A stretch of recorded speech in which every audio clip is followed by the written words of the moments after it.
Jay's in New Delhi, thank you so much for that. Now, joining me here in the Canberra studio is the Shadow Disabilities Minister, Mitch Fifield. Thanks for your time this morning, Mitch. And in Adelaide, Nick Champion, Labor MP. Thanks for your time this morning as well. Good morning. I want to start with Afghanistan. These trips, Mitch Fifield, are important from the Prime Minister, aren't they? You must welcome the scaling back of combat operations as well. Well, it's always a good thing when the Australian Prime Minister visits our troops in theatre. Julia Gillard has visited Afghanistan a number of times. Kevin Rudd did, John Howard did, Tony Abbott has as well, and that's good. Our troops need to know that they're supported and that we will give them whatever they need. It's important that Australia was part of the coalition in Afghanistan. There's a timetable now for an orderly withdrawal, which is a good thing. We want to see the troops home as soon as possible. We want to see them safe. Nick Champion, this, as Mitch just pointed out, is an important thing for any Prime Minister to do, and particularly at this important time in this conflict. Well, it's certainly important for me. I was at a farewell parade for troops in my electorate who are about to go to Afghanistan, so I think they'll take great heart in seeing the Prime Minister there, and obviously basically keeping an eye on what's happening on the ground, and in particular the plans for the transition to hand over security to the Afghan National Army in Uruzgan province by 2014. And she's headed to India next, Nick Champion. No deal on uranium trade just yet. It would be some time away if a deal is to be made. But with so many warning bells about the security and the safety of India's nuclear industry, how can we justify exporting uranium there? Well, we have safeguard agreements with 22 countries to which we sell uranium to, and obviously that's about two things: about having an agreement, a safeguards agreement, to make sure that our uranium is only used for domestic energy purposes and is safely, safely dealt with. That's something we've got with 22 other countries. I think it's entirely possible and probable that we'll have it with India as well. This trip is about building relationships and paying due attention to what is a very important country in the region. Mitch Fifield, how important is India in the region? And I'll ask you as well about the uranium issue. Look, India is incredibly important. A growing economy, a growing middle class, an important market for Australia. But this issue of uranium exports to India is just Labor all over. In 2007, the Howard government commenced negotiations with India to export uranium. Kevin Rudd, as opposition leader, said it was an appalling thing, shouldn't happen, made great play of it. That damaged our relationship with India. Kevin Rudd ceased the work that we had undertaken. Then all of a sudden, Julia Gillard wakes up one day and decides that exporting uranium to India is a good thing. Well, we're glad that they've seen the light on this issue.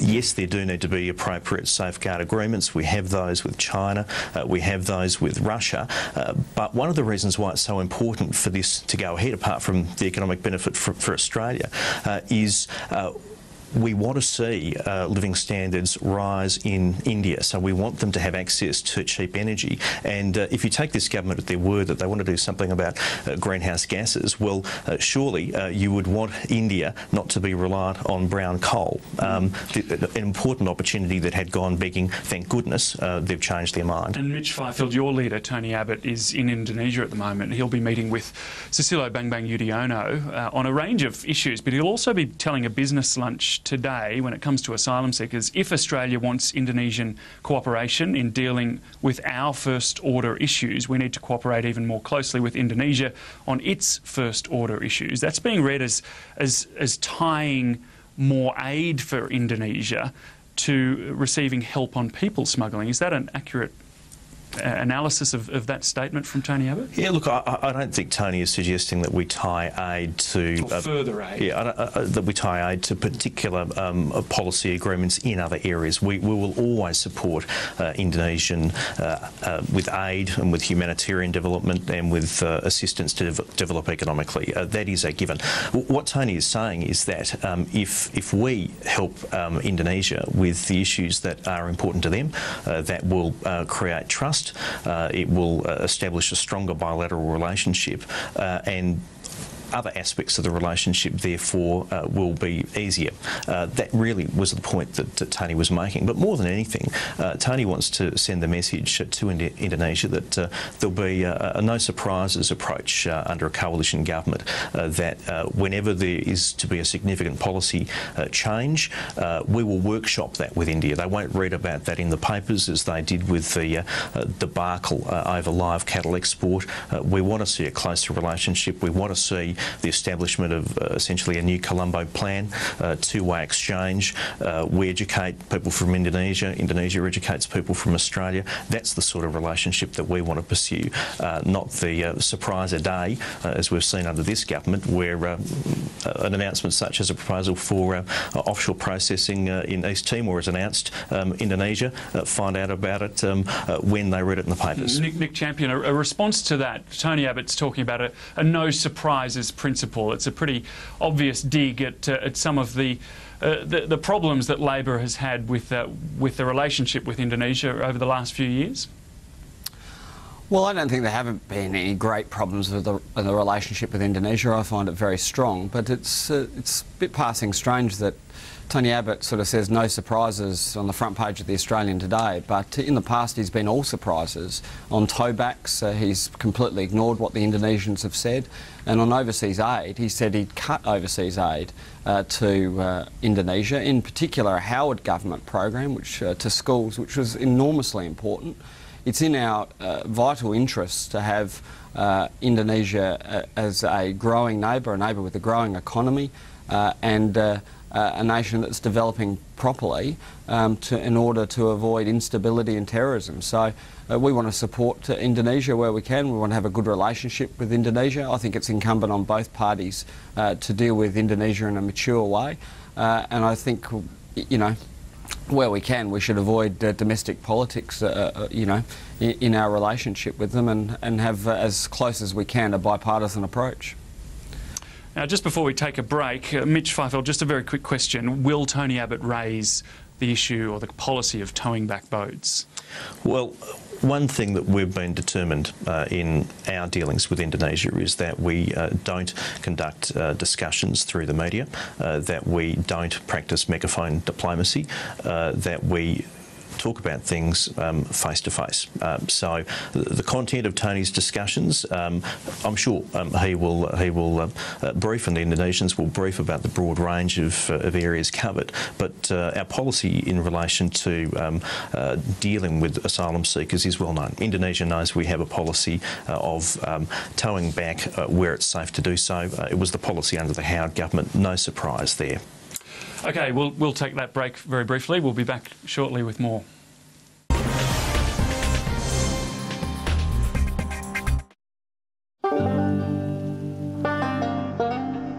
G'day, I'm Steve. This is my story. I'm a production operator. I operate a 4100 shovel. There's always been good work there and good money for me, so shouldn't have too many dramas in the future. Yeah, I've been fortunate enough to be able to work in the mining industry. There are two sides to every story. I know a lot of people have been knocked back. The mining companies want to bring in thousands of temporary overseas workers, yet thousands of Australians are looking for mining jobs. The mining companies don't own the resource. We all do. Let's spread it around. Authorised by Michael O'Connor, CFMEU, West Melbourne. When someone's relying on you and you're struggling with tough pain, choose a pain reliever that works extra hard. Panadol Extra in the red pack from Chemist Warehouse has a proven combination of ingredients to fight tough pain compared to standard paracetamol tablets, because you want to be there when they need you most. Right now, Chemist Warehouse have Panadol Extra 36-pack for only $5.99. Fight tough pain with Panadol Extra. Live, look, feel well at Chemist Warehouse. BB, BB, BB. Australia's #1 award-winning BB cream by Garnier. 5 benefits, 1 product. It's quick and perfect. It unifies, corrects, brightens, moisturises and protects from UV. Instantly flawless, healthy skin. The BB cream by Garnier. Who takes care of me? Garnier. And now for oily to combination skin, new Garnier BB cream oil-free for shine control and a flawless matte finish. Garnier. I don't know how she trains winner after winner. But I do know what punters want. You want everything in the palm of your hand. At TomWaterhouse.com, I give you great odds on all sports on the go. Bet with me on your mobile at TomWaterhouse.com. What do we have here? 2 entrenched views. Real estate website, huh? He wants a new home. She has some plans to renovate. Either way, I'm thinking they don't have a lot of spare time to get their loan, right? Whether you're refinancing, renovating or buying, ANZ Home Loan Specialists can help make it real. My money's on the renovation.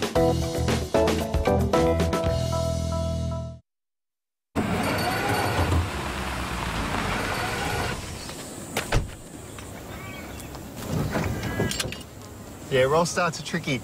You got it in second? You got to put it in second, right? Now make sure you drop the clutch. For the first time ever, get 0% finance and 0 deposit on the entire Navara D40 range. Visit a Nissan dealer now.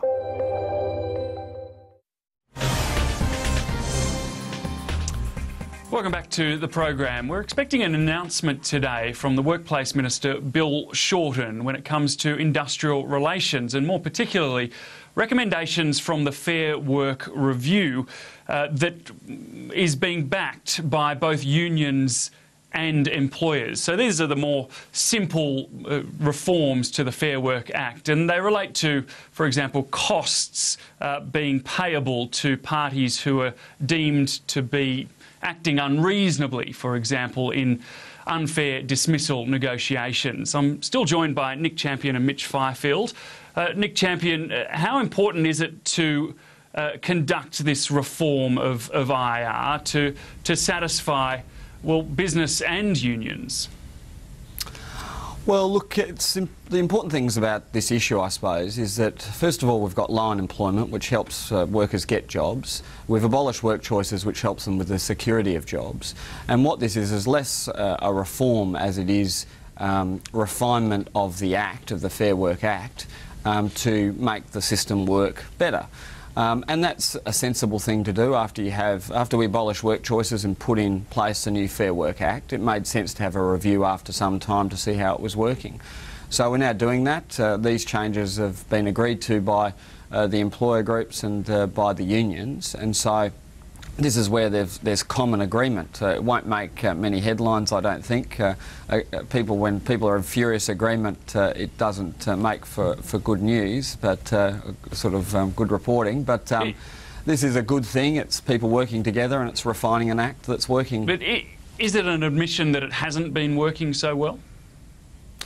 Well, no. What it's an admission of is that the government is pragmatic and sensible about the operation of an act. Whenever you bring in a new law, you're going to have issues with it, and the parties on the ground, unions and employers, are going to test the limits of that law, so sometimes you need to refine it, and that's what's been happening now. And that's why this process has been, up until this point, relatively trouble-free.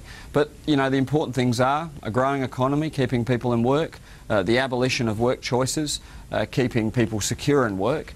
And the real question about industrial relations in this country is when the Liberal Party are going to reveal the policy they've got. They're keeping it in the bottom drawer till 5 minutes till midnight, till the latest possible moment, because they've got real problems in their own internal deliberations. Some, like Jamie Briggs, who's now on the front bench, are wanting to be more extreme than those who are politically pragmatic, people who want to keep it, you know, hidden, and slowly reveal their policy over time. I want to get a response from Mitch Fifield to that. But also, is this the sort of reform that the Coalition was interested in, refinement within the current framework?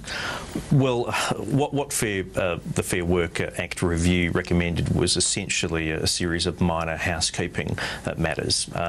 Now, Bill Shorten wrote the terms of reference. Bill Shorten had his hand-picked team of people to conduct the the review, so not surprising that it was only minor changes that were recommended. Most of them are unremarkable.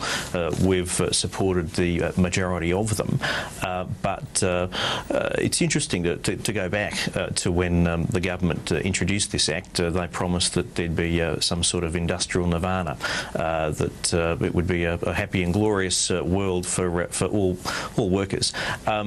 That's not been the reality.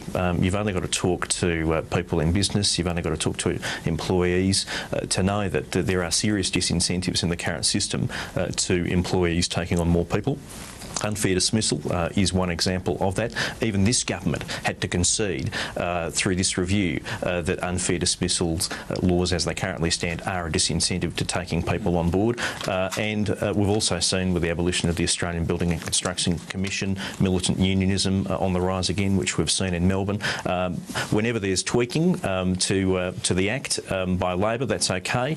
When we release our industrial relations policy, which won't be ideological, which will be responding to practical problems, it will be minor changes, but you'll see the Labor Party saying it's the end of the world as we know it. Mitch Fifield, Nick Champion, thank